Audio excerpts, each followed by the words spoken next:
여러분 이 말 들어보셨습니까? 인사가 만사다. 인사가 만사다.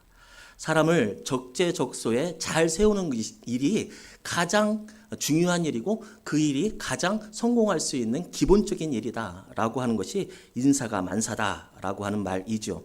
그래서 인사를 잘 못하면 인사가 망사다라고 합니다. 인사가 망사다. 인사를 잘못하면 사람을 잘 세우지 못하면 그 일은 망할 수밖에 없다라고 하는 말이 바로 이런 말들이죠.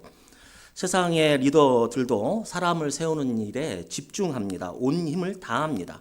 오직 중요하면 용인술, 사람을 어떻게 사용하느냐, 사람을 어떻게 세우느냐, 이 일에 참 많은 강연들도 있고 참 많은 책들도 나옵니다. 이런 책들이 나오고 과거에 뭐 공자는 어떤 용인술을 썼고 누구는 어떤 용인술을 썼고 이런 일들이 많은 강연과 책들이 나오는 것은 그만큼 이 인사가 중요하기 때문에 그렇죠. 머니투데이라고 하는 신문에 따르면 삼성의 창업자 누구죠? 삼성의 이병철 씨가 이제 사람을 뽑을 때 직원을 뽑을 때 데리고 다니시는 분 한 분이 계셨답니다. 누구냐면 관상가를 데리고 다니면서 사람을 뽑기도 했답니다. 그리고 요즘은 면접을 보잖아요. 면접을 보는데 요즘은 어디까지 면접을 보냐면 인공지능을 가지고 면접을 본다는 거예요. 카메라로 이렇게 찍는 거예요. 그러면 눈은 몇 번 깜빡이며 거짓말했을 때 어떠한 표시가 나고 뭐 이런 것들을 활용해서 면접을 보고 사람을 세우는 일에 사용한다고 합니다. 사람들은 누구나 가능성이 있고 능력이 있고 예의도 바르고 자신에게 잘하는 사람, 그 사람들을 옆에 두고 사용하고 싶어 합니다.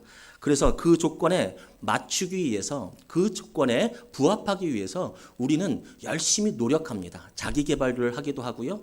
여기가 끝이 아니니 더 열심히 다른 일들도 다 알아보려고 합니다.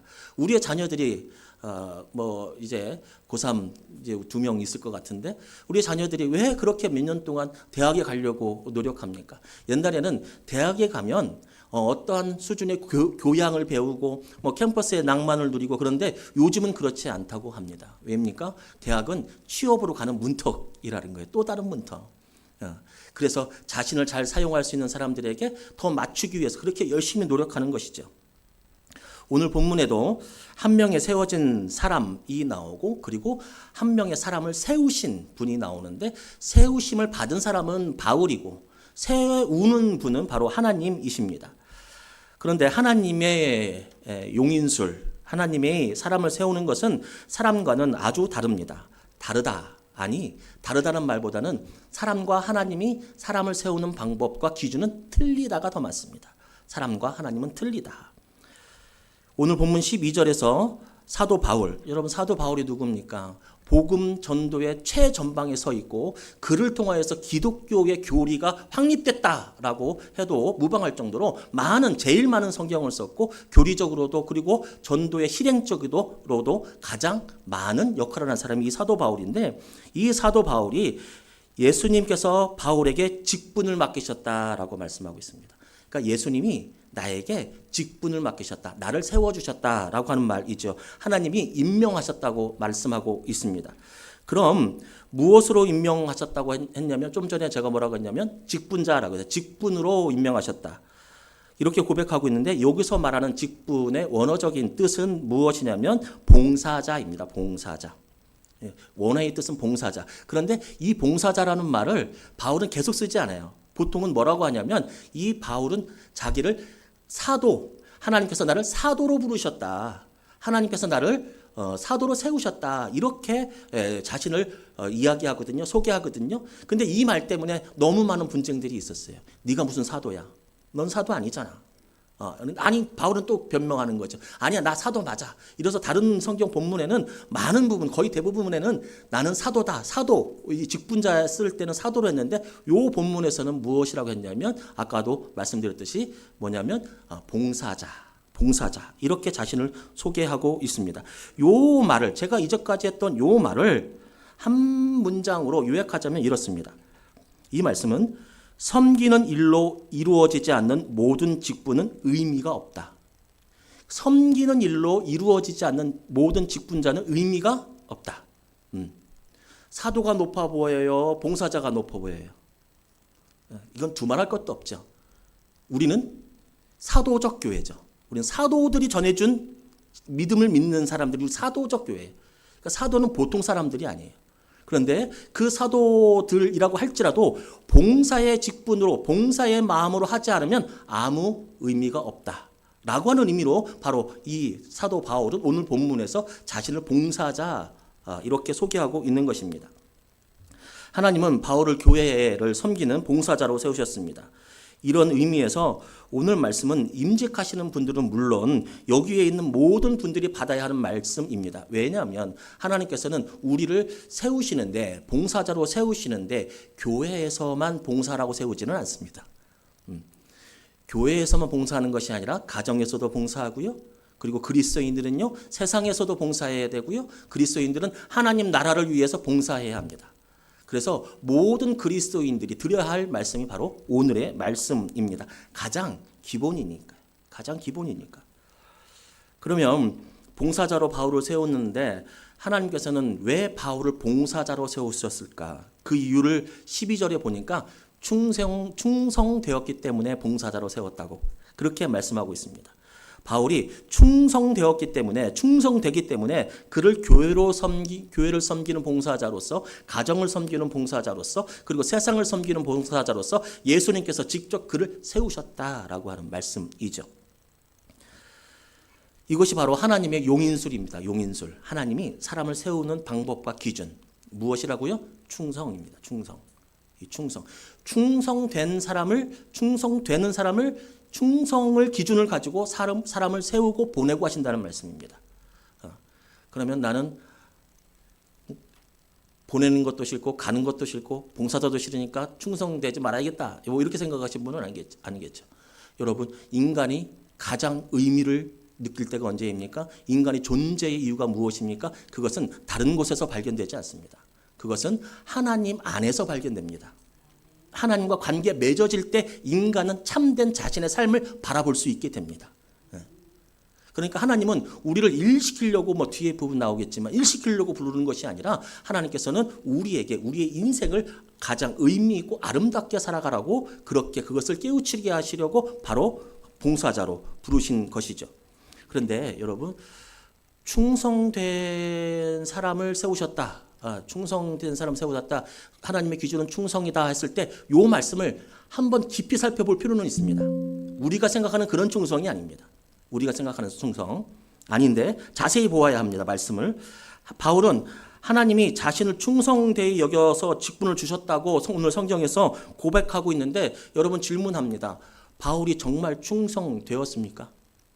바울이 정말 충성되었느냐고요. 바울이 정말 교회를 사랑했느냐고요. 바울이 정말 세상을 사랑했느냐고요. 바울이 정말 하나님을 사랑했느냐고요. 이 질문을 드릴 수밖에 없습니다. 정말 가정을 위해 헌신된 삶을 살았느냐고요, 바울이. 정답은 아닙니다. 아닙니다.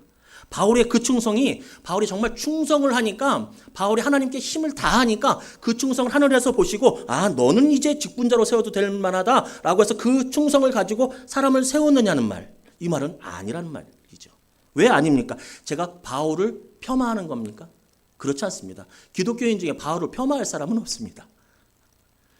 제가 바울을 폄하하는 것이 아니라 바울 자신이 자기 보고 스스로 그래요. 바울 자신이 자기 보고. 13절 보세요. 뭐라고 합니까? 내가 전에는 비방자요, 박해자요, 폭행자요, 도리어 이렇게 교회를 핍박하는 사람으로 자신을 소개하고 있고 그리고 하나님의 일을 방해했던 사람으로 그렇게 자신을 소개하고 있습니다. 그리고 그 밑에 구절 보니까 뭐라고 하냐면 내가 죄인 중에 대장이라고 얘기합니다. 죄인 중에 대장. 괴수라고 얘기합니다. 수장이라고 얘기합니다. 자신은 그런 사람이라 충성과는 거리가 먼 사람이라고 얘기합니다. 이 말이 무슨 뜻입니까? 바울이 아무런 충성을 하나님께 드린 적도 없는 그때에 바울이 하나님께 아무런 충성스러운 마음을 쏟지 않을 그때에 하나님께서는 바울에게 직분을 주셨다는 말입니다. 그렇죠. 세상 사람들은 준비된 사람을 사용하려고 합니다. 그런데 하나님은 그렇지가 않습니다. 바울이 오히려 하나님 나라를 방해할 때에, 바울이 오히려 하나님의 교인들을 데리고 잡아갈 그때에 바울은 하나님께 선택받아서 직분자로 세워주셨다. 바울은 그 얘기를 고백하고 있는 것입니다. 성 어거스틴은 이렇게 말합니다. 잘 들어보세요. 하나님은 자격 있는 사람 아무도 택하지 않으시며, 하나님은 자격 있는 사람 아무도 택하지 않으시며, 오히려 사람을 선택하시면서 자격 있게 여겨주신다. 시작. 못해도 뭔 느낌인지 알겠죠? 그게 우리는 느낌만 알면 되니까. 하나님은 자격 있는 사람을 아무도 택하지 않으신다는 거예요. 이 말은 자격 있는 사람이 없다. 반대로 하나님은 택하실 때 그 자격을 주신다. 이게 우리가 보통 말하는 충성과는 다른 충성입니다. 자격이 있어서 택한 것이 아니고, 충성이 있어서 선택한 것이 아니고, 그래서 하나님 나라에 고귀한 직분을 주신 것이 아니고, 하나님이 먼저 그를 선택해서 은혜로 여겨주셔, 충성스럽게 여겨주셔서 그에게 직분을 주셨다라고 하는 이 말씀입니다. 이게 무엇이냐면 여러분, 구원과 닮아 있습니다. 이게 무엇과 연결됩니까? 여러분, 구원입니다. 구원. 세상 사람들은요, 여러분, 세상 사람들은 내가 죄 때문에 죽을 수밖에 없다라고 하는 것을 아무도 몰랐어요. 아무도 몰랐어요. 세상 사람들은요, 내 죄를 용서해 주셔가지고요, 십자가에 못 박히게 해서 내 죄를 담당해 주세요라고 고백한 사람들이 아무도 없을 그때에 하나님은 자기 아들을 이 땅에 보내주신 거죠. 선후를 분명히 해야 합니다. 구원받을 만한 사람들이 있기에 예수께서 오신 것이 아니라 예수님께서 사랑하시기에 오셔서 구원받은 사람들을 선택하신 겁니다. 이게 직분자가 가져야 될, 모든 그리스도인들이 가져야 될 가장 기본적인 마음입니다. 충성이 뭔지, 헌신이 뭔지, 진실함이 뭔지, 신실함이 뭔지 모르는 우리에게 갑자기 여름날에 소나기가 내리듯이 구원의 은총이 우리를 찾아온 겁니다. 보혈을 지나잖아요. 보혈을 지나, 그 찬양 참 좋은 찬양인데, 보혈을 내가 지나는 게 아니라 보혈이 나에게 온 겁니다. 사실은 그냥 우리가 소사학적으로 이렇게 표현한 거잖아요. 보혈을 지나서 내가 구원을 받은 것이 아니라 보혈이 나에게 찾아와서 내가 한거할 수 없는 은총, 우리 장로교잖아요. 한거할 수 없는 은총, 그 사랑을 알면 내가 한 거를 못해, 나실 안 믿을 이거를 못해요. 그래서 우리는 은혜에 동참하게 되는 것이죠. 하나님의 용인술, 그것은 무엇입니까? 아무것도 모르는 사람에게 하나님께서 크신 사랑을 베풀어서 그를 사용하신다. 그래서 성경은 그 말을 이렇게 표현합니다. 나를 충성되이 여겨주셔서, 내가 충성할 거 아무것도 없을 그때에도 나를 충성되이 여겨주셔서, 내가 사랑받을 만한 짓 하나도 하지 않았던 그때에도 나를 사랑해 주셔서 나를 그리스도의 군사, 하나님의 자녀, 그리고 하나님 나라의 백성으로 삼아주셨다. 이것이 은혜입니다. 우리는 아무것도 할 능력도 없고, 능력으로 하나님의 자녀가 될 수도 없고, 직분자가 될 수도 없습니다. 그렇습니다. 여러분 아닙니까? 여러분, 우리나라에서 잘난 사람 순위로 딱 매겨버리면 여러분 몇 등 정도 갈 것 같습니까? 그럼 하나님이 여러분을 뽑을까요? 안 뽑을까요? 우리나라 비율이 20%, 15% 막 이렇다고요. 기독교 인구가 여러분 15% 안에 들어갈 수 있겠어요? 학벌로 따져볼까요? 여러분 학벌로 여러분 1등부터 쫙 내려서 하면 15% 안에 들어갈 수 있겠어요? 재산으로 따져볼까요? 성격으로 따져볼까요? 아니요. 그게 아니라 하나님은 우리에게 아무것도 못하는 우리를 불러주신 것은 은혜다라고 얘기하는데, 그런데 하나님 일을 할 때 능력이 필요하죠. 능력이 필요하죠. 그렇다고 걱정하지는 마십시오. 하나님은 능력이 없어서 우리를 부르신 게 아니라고 하는 사실도 우리는 명심해야 합니다. 능력이 없어서, 하나님이 능력이 없어. 그러니까 왜 이병철 회장이 관상을 보면서까지 사람을 뽑으려고 합니까? 말단 직원 뽑았겠습니까? 아닙니다. 큰일 감당할 사람들, 그 사람들 뽑았겠죠. 근데 왜 그 사람을 세웁니까? 이병철 회장으로서는 도저히 그 큰 기업을 감당할 수가 없으니까. 도저히 안 되니까. 나는 그곳에 있지 못하니까. 그러니까 사람을 뽑죠. 그런데 하나님이 사람을 뽑는 것은 그렇기 때문에 뽑는 것은 아니라는 말이에요. 하나님이 사람을 뽑는 것은 사람은 자신이 모든 일을 감당할 수 없기 때문에 일을 나누지만 하나님은 아닙니다.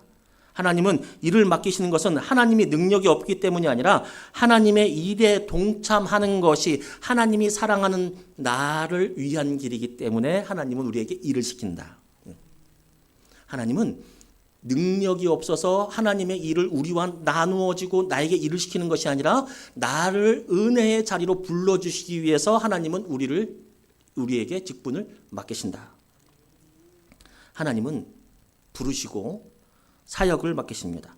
하나님 나라에는 한 사람도 백수가 없습니다. 모두가 다 자기의 십자가를 지고 자기의 임무를 감당하면서 살아야 합니다. 그리고 그 임무를 우리가 감당할 때 우리는 하나님과 가까워질 수 있습니다.